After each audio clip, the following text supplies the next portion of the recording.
वाराणसी में पल्लवी पटेल संग सरदार पटेल की प्रतिमा पर माल्यार्पण करने के बाद पीडीएम प्रत्याशी गगन प्रकाश ने किया नामांकन। वाराणसी में पीडीएम प्रत्याशी गगन प्रकाश यादव ने अपना दल कमेरावादी की पल्लवी पटेल के साथ मलदहिया स्थित सरदार पटेल की प्रतिमा पर माल्यार्पण किया। इसके बाद पल्लवी पटेल संग गाड़ी के ऊपर बैठकर नामांकन करने पहुंचे। पल्लवी पटेल ने कहा कि पीडीएम मजबूती से चुनाव लड़ेगा। उन्होंने आरोप लगाया कि पीएम मोदी के खिलाफ वाराणसी में चुनाव लड़ रहे गठबंधन के प्रत्याशी भी पूर्व में भाजपा के ही नेता थे और वो भी पीएम मोदी को लाभ पहुंचाने के लिए ही चुनाव लड़ रहे हैं। उन्होंने कहा कि पीडीएम गठबंधन पिछले दलित और मुसलमानों की हक की आवाज़ को लेकर चुनाव मैदान में उतरा है और उसके लिए सड़क से लेकर सदन तक मजबूती से लड़ाई लड़ेगा। गगन प्रकाश यादव ने कहा कि बनारस का बुनकर बेहाल है। प्रधानमंत्री नरेंद्र मोदी के सांसद होने के बावजूद बुनकरों के मुंह से निवाला छीना जा रहा है। किसानों की जमीन योजनाओं के नाम पर गुजराती गैंग को सौंपी जा रही है। गुजरात के प्रत्याशी को हराने के लिए बनारस का लाल गगन प्रकाश यादव नामांकन करने जा रहे हैं। पल्लवी पटेल गगन प्रकाश जिंदाबाद जिंदाबाद। पल्लवी पटेल गगन प्रकाश जिंदाबाद जिंदाबाद। आम आदमी और गगन प्रकाश यादव जी वाराणसी के उस आम आदमी की नुमाइंदगी करते हैं जो हर एक गली कूचे से वाकिफ है, जो बुनकरों के हाथों से निकलते हुए उनके हुनर का जो उजाड़ा जा रहा है उससे वाकिफ है, जो यहाँ के किसानों की ज़मीन लूटी जा रही है उससे वाकिफ है। वो ये जानते हैं कि यहाँ की महिलाओं का शोषण कैसे हो रहा है। तो जन जन की आवाज़ और गली गली में अगर कोई नाम गूंजता है तो गगन प्रकाश यादव का गूंजता है।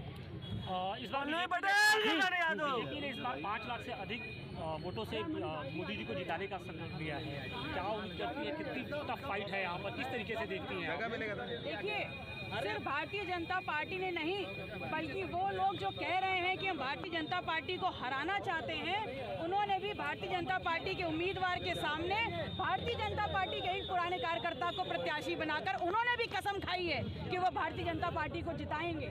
लेकिन पीडीएम एक ऐसा मुकाबला है, एक ऐसी चुनौती है भारतीय जनता पार्टी के सामने और जनता भी स्वीकार कर रही है कि भारतीय जनता पार्टी और नरेंद्र मोदी को अगर वाराणसी में कोई हरा सकता है तो इस क्षेत्र का आम आदमी पीडीएम के माध्यम से गगन प्रकाश यादव जी हरा सकते हैं। कुछ लोग ये भी कह रहे हैं कि प्रधानमंत्री को इस बार निर्विरोध यहाँ से चुनाव लड़ाएंगे, तो क्या जिस तरीके से पर्चे खारिज हो रहे हैं क्या इसका भी आप लोगों को डर है कि कहीं पर्चे न खारिज हो जाए? देखिए, पर्चे उनके खारिज होते हैं जो खारिज करवाना चाहते हैं और भारतीय जनता पार्टी पूरी की पूरी में इतनी हिम्मत नहीं है कि पीडीएम के प्रत्याशी गगन प्रकाश यादव जी का पर्चा खारिज करा लें। मायावती भी अकेले लड़ रही हैं, इंडिया गठबंधन है, अजय राय भी हैं, तो इन सब के बीच आप अपने प्रत्याशी को कहाँ देख रही हैं? किस तरीके से 3 चरणों में जो मतदान हुआ है किस तरीके का समर्थन मिल रहा है जनता से? देखिए, मैंने पहले भी कहा भारतीय जनता पार्टी को अगर घुटने पे लाने की और हराने की औकात कोई रखता है तो वो पीडीएम है, क्योंकि ये नुमाइंदगी करता है आम आदमी की, पिछड़ा दलित और मुसलमान की। और हमें पूरी उम्मीद नहीं बल्कि विश्वास है कि बनारस की जनता पुरजोरी से लाइन लगा करके हमारे पक्ष में और अपने भविष्य के लिए वोट देने का काम करेगी और भारतीय जनता पार्टी की जो नुमाइंदगी कर रहे हैं उनको यहाँ से सरहद से बाहर भेजने का काम करेगी। लेकिन मुसलमानों के नाम पर लकीर खींचकर सियासत इस बार हो रही है, दोनों तरफ से, सत्ता पक्ष और विपक्ष दोनों की ओर से। देखिए, मुसलमानों के नाम पर सियासत अलग बात होती है और मुसलमानों के हक और अधिकारों की बात करना और सड़क से लेकर सदन तक उसके लिए लाठी डंडे भी झेलना और उनकी नुमाइंदगी करना ये बात अलग होती है। अगर आप चाहे विधानसभा में मेरा किरदार देख लें, चाहे सड़कों पे देख लें, जब जब पिछड़ा दलित मुसलमान को पल्लवी पटेल की ज़रूरत पड़ी है तब तब पीडीएम के इस नारे को लेकर के अपना दल कमेरावादी का झंडा लेकर के हर एक कार्यकर्ता, हर एक सहयोगी के साथ पल्लवी पटेल सदन में भी दिखाई दी है, सड़कों पर भी दिखाई दी। पल्लवी जी, एक धर्म के आरक्षण के नाम पर इस समय लगातार देश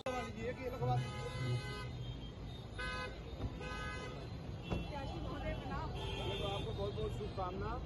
आपके छोटे भाई को पल्लवी जिंदाबाद, पल्लवी पटेल जिंदाबाद, जिंदाबाद, जिंदाबाद, हमारा पटेल जिंदाबाद, जिंदाबाद, जिंदाबाद।